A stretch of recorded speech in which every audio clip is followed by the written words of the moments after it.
श्री हरिशरणं सच्चिदानन्दरूपाय विश्वोत्पत्त्यादिहेतवे तापत्रयविनाशाय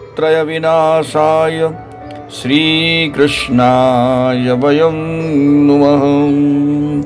यं प्रव्रजन्तमनुपेतमपेतकृत्यं द्वैपायनो विरहकातर आजुहाव पुत्रेति तन्मयतया तरवोऽभिनेदुः तं सर्वभूतहृदयं मुनिमानतोऽस्मि।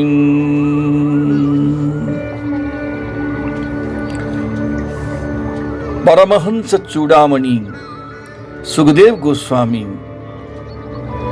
परीक्षित महाराज को कह रहे हैं, हे परीक्षित, वेद गर्भ स्वयंभू ब्रह्मा ने नारद के प्रश्न करने पर यही बात कही थी जिसका स्वयं भगवान नारायण ने उन्हें उपदेश किया था, और वही मैं तुमसे कह रहा हूं। नारद जी ने पूछा, पिताजी, आप केवल मेरे ही नहीं सबके पिता, समस्त देवताओं से श्रेष्ठ एवं सृष्टिकर्ता हैं। आपको मेरा प्रणाम है।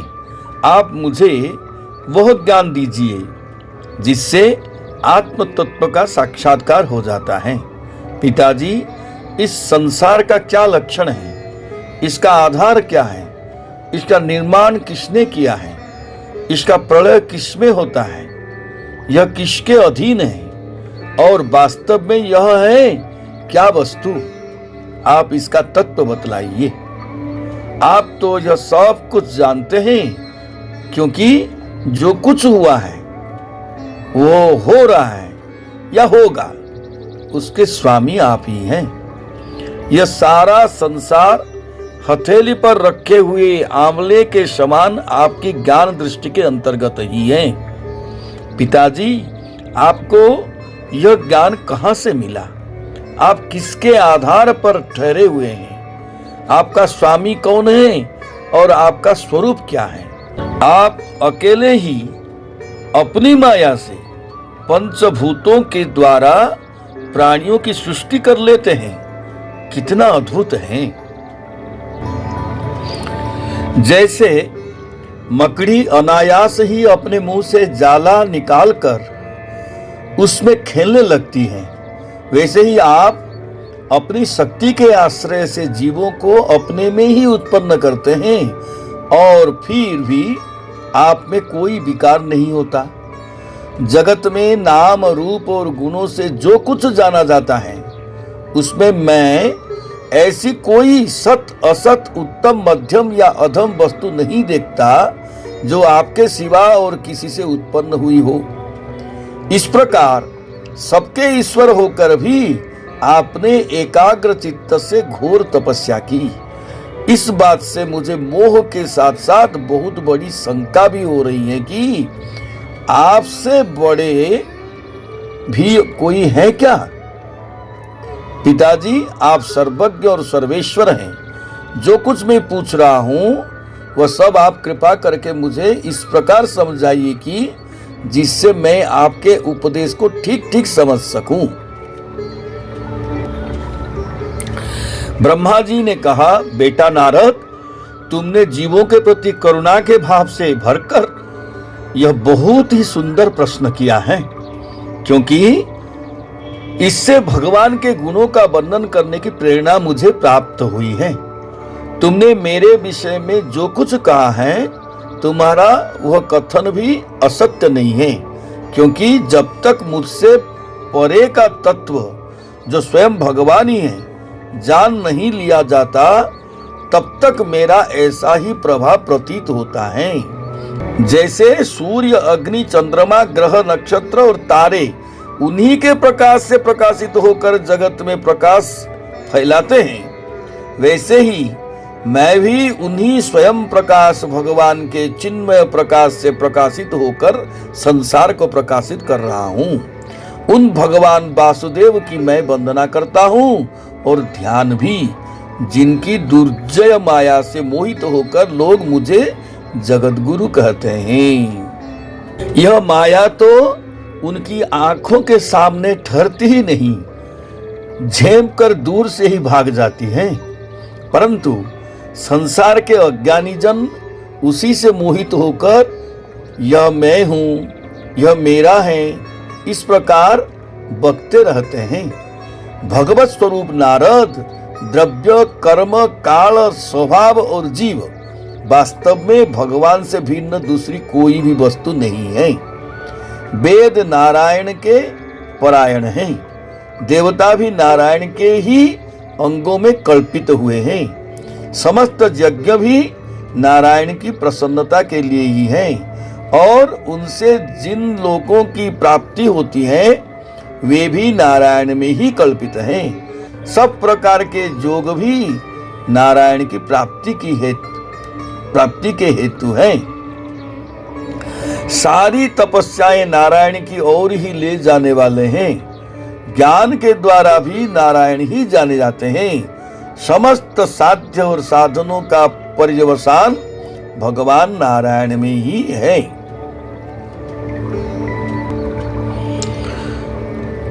वे दृष्टा होने पर भी ईश्वर हैं, स्वामी हैं, निर्विकार होने पर भी सर्वस्वरूप हैं। उन्होंने ही मुझे बताया है और उनकी दृष्टि से ही प्रेरित होकर मैं उनके इच्छानुसार सृष्टि रचना करता हूँ। भगवान माया के गुणों से रहित एवं अनंत हैं। सृष्टि, स्थिति और प्रलय के लिए रजोगुण, सत्वगुण और तमोगुण, ये तीन गुण माया के द्वारा उनमें स्वीकार किए गए हैं। यही तीनों गुण द्रव्य, ज्ञान और क्रिया का आश्रय लेकर मायातीत नित्य मुक्त पुरुष को ही माया में स्थित होने पर कार्य, कारण और कर्तापन के अभिमान से बांध लेते हैं। नारद इंद्रियातीत भगवान गुणों के इन तीन आवरणों से अपने स्वरूप को भलीभांति ढक लेते हैं, इसीलिए लोग उनको नहीं जान पाते। सारे संसार के और मेरे भी एकमात्र स्वामी वे ही हैं।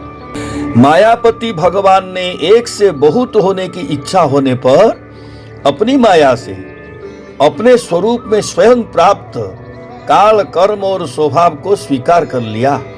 भगवान की शक्ति से ही काल ने तीनों गुणों में क्षोभ उत्पन्न कर दिया, स्वभाव ने उन्हें रूपांतरित कर दिया और कर्म ने महत् तत्व को जन्म दिया।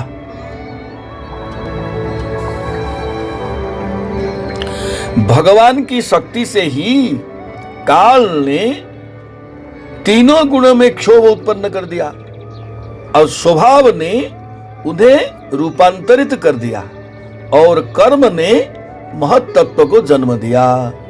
रजोगुण और तमोगुण की वृद्धि होने पर महत् तत्व का जो विकार हुआ उससे ज्ञान, क्रिया और द्रव्य रूप तम प्रधान विकार हुआ। वह अहंकार कहलाया और विकार को प्राप्त होकर तीन प्रकार के हो गया।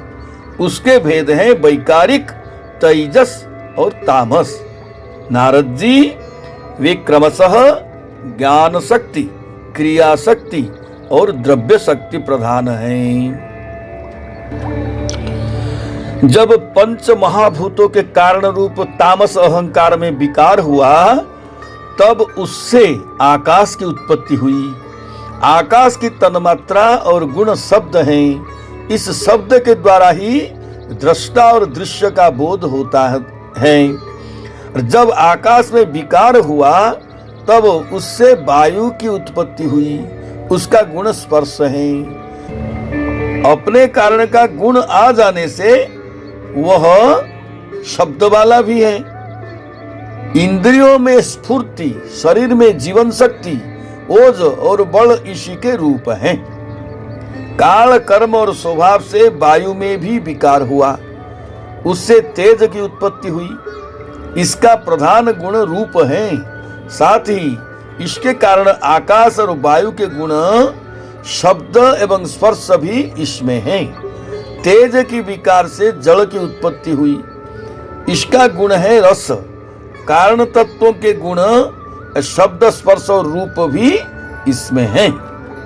जल के विकार से पृथ्वी की उत्पत्ति हुई, इसका गुण है गंध। कारण के गुण कार्य में आते हैं। इस न्याय से शब्द स्पर्श रूप और रस ये चारों गुण भी इसमें विद्यमान हैं। वैकारिक अहंकार से मन की और इंद्रियों के 10 अधिष्ठात्र देवताओं की उत्पत्ति हुई। उनके नाम हैं दिशा, वायु, सूर्य, वरुण, अश्विनी कुमार, अग्नि, इंद्र, विष्णु, मित्र और प्रजापति। तेजस अहंकार के विकार से श्रोत्र, त्वचा, नेत्र, जिह्वा और नासिका ये 5 ज्ञानेन्द्रिया एवं बाक, हस्त, पाद, गुदा और जननेन्द्रिय ये 5 कर्मेंद्रिया उत्पन्न हुई। साथ ही ज्ञान शक्ति रूप बुद्धि और क्रिया शक्ति रूप प्राण भी तेजस अहंकार की उत्पन्न है। श्रेष्ठ ब्रह्मविद जिस समय ये पंचमभूत इंद्रिय, मन और सत्व आदि तीनों गुण परस्पर संगठित नहीं थे, तब अपने रहने के लिए भोगों के साधन रूप शरीर की रचना नहीं कर सके। जब भगवान ने उन्हें अपनी शक्ति से प्रेरित किया, तब ये तत्व परस्पर एक दूसरे के साथ मिल गए और उन्होंने आपस में कार्य कारण भाव स्वीकार करके व्यष्टि समष्टि रूप पिंड और ब्रह्मांड दोनों की रचना की। वह ब्रह्मांड रूप अंडा 1 सहस्र वर्ष तक निर्जीव रूप से जल में पड़ा रहा। फिर काल, कर्म और स्वभाव को स्वीकार करने वाले भगवान ने उसे जीवित कर दिया। उस अंडे को फोड़कर उसमें से वही विराट पुरुष निकला, जिसकी जंघा, चरण, भुजाएं, नेत्र, मुख और सिर सहस्त्रों की संख्या में है।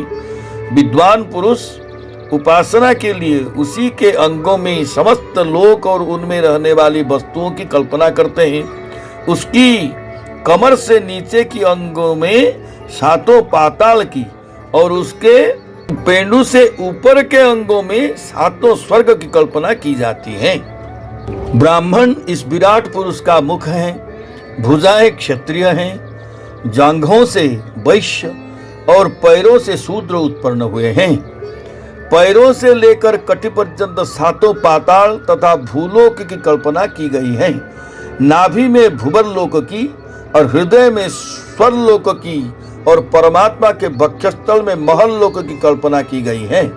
उसके गले में जनलोक, दोनों स्तनों में तपलोक और मस्तक में ब्रह्मा का नित्य निवास स्थान सत्यलोक है। उस विराट पुरुष की कमर में अतल, जांघा में बीतल, घुटनों में पवित्र सूतल और जंघाओं में तड़ातल की कल्पना की गई है। एड़ी के ऊपर की गांठों में महातल, पंजे और एड़ियों में रसातल और तालुओं में पाताल समझना चाहिए। इस प्रकार विराट पुरुष सर्वलोकमय है। विराट भगवान के अंगों में इस प्रकार भी लोकों की कल्पना की जाती है कि उनके चरणों में पृथ्वी है, नाभि में भुवरलोक है और सिर में स्वर्लोक है। श्री हरिशरणम। जय श्री कृष्ण।